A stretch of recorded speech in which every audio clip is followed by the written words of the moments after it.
তো এরপর আমরা পরের লুইস ডট চিত্রগুলোতে চলে আসছি। এর আগের ভিডিওতে আমি 3টে দেখালাম, এবার পরের 3টে দেখাচ্ছি। কি কি আছে? লিথিয়াম হাইড্রাইড আছে, সোডিয়াম অক্সাইড আছে, আর পটাশিয়াম ফ্লুরাইড আছে।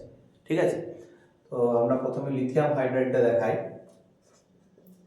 লিথিয়াম হাইড্রাইড, লিথিয়ামের আমরা জানি যে ইলেকট্রনিক কনফিগারেশন হচ্ছে 2 1, টোটাল 3টি ইলেকট্রন। তাহলে আমরা এখানে 2 লিখলাম, 1 লিখলাম। তো আউটার মোস্ট অরবিট যেটা লাস্ট কক্ষপথ, সেখানে একটা আছে ইলেকট্রন, তাই একটা ডট দিলাম।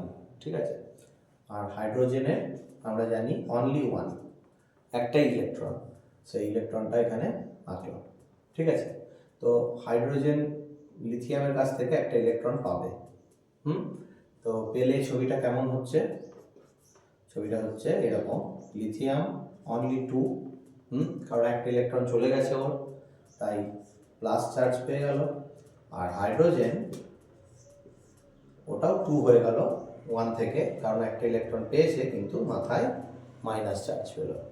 এবার এই দুটো মিলে হয়ে গেল LiH, লিথিয়াম হাইড্রাইড। ঠিক আছে, মনে রাখার বিষয় হচ্ছে যে প্রত্যেকটা তড়িৎযোজী যৌগ মানে আয়নিক যে বন্ড যেগুলো হয়, সেগুলো সবসময় কিন্তু একটা মেটাল মানে একটা ধাতু আর একটা নন মেটাল মানে একটা অধাতুর মধ্যে হয়। ঠিক আছে, তো এখানে এইটা ধাতু, এটা অধাতু।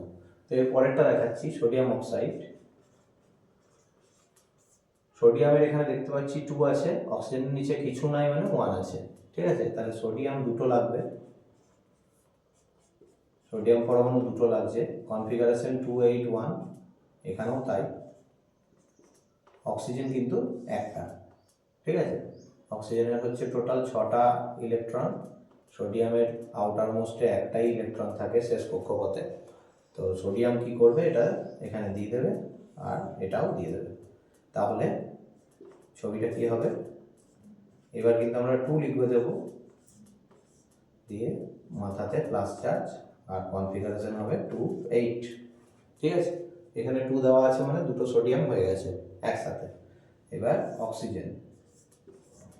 অক্সিজেনও 2 মাইনাস হবে, অক্সিজেন 2 মাইনাস হলো, কনফিগারেশন হয়ে গেল 2 8, দিয়ে একসঙ্গে দিয়ে এটাকে Na2O করে দেওয়া হলো। তো এই হচ্ছে সোডিয়াম অক্সাইড। এরপর হচ্ছে পটাশিয়াম ফ্লোরাইড। পটাশিয়ামের কনফিগারেশন হচ্ছে 2 8 8 1, অর্থাৎ লাস্ট কক্ষপথে একটা, তো সেই একটা ইলেকট্রন এখানে করে দিলাম। ফ্লোরিনের হচ্ছে 2 7, তার মানে 7টা, একটা দুটো চারটে 6টা 7টা ইলেকট্রন হয়ে গেল। পটাশিয়াম এটা দিয়ে দেবে একে।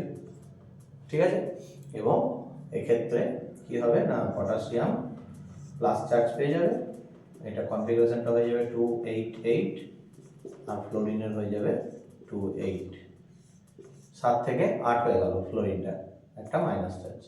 তারপর এটা জোড়া লেগে গিয়ে KF তৈরি করে ফেললো। ঠিক আছে, এখানে প্রত্যেকটা বিষয় হচ্ছে শেষ কক্ষপথ কিন্তু 8 হচ্ছে, 8, এখানেও 8, এটা হলে তবে স্টেবল হয়। শুধুমাত্র লিথিয়াম হাইড্রাইড বেলায় মানে এটাতে কিন্তু ডুপ্লেট হচ্ছে, 2 হচ্ছে। এই 2 প্রথম কক্ষপথে তো দুটোর বেশি ইলেকট্রন থাকতে পারে না, তাই দুটো ইলেকট্রন হয়ে গেলেই ওই কক্ষপথটা সম্পূর্ণ। তাই জন্য এখানে 2এই অষ্টক পূর্তি, বা অষ্টক পূর্তি তো এখানে বলা যাবে না, কারণ 8টা ইলেকট্রন নাই, তাই এখানে ডুপ্লেট হচ্ছে।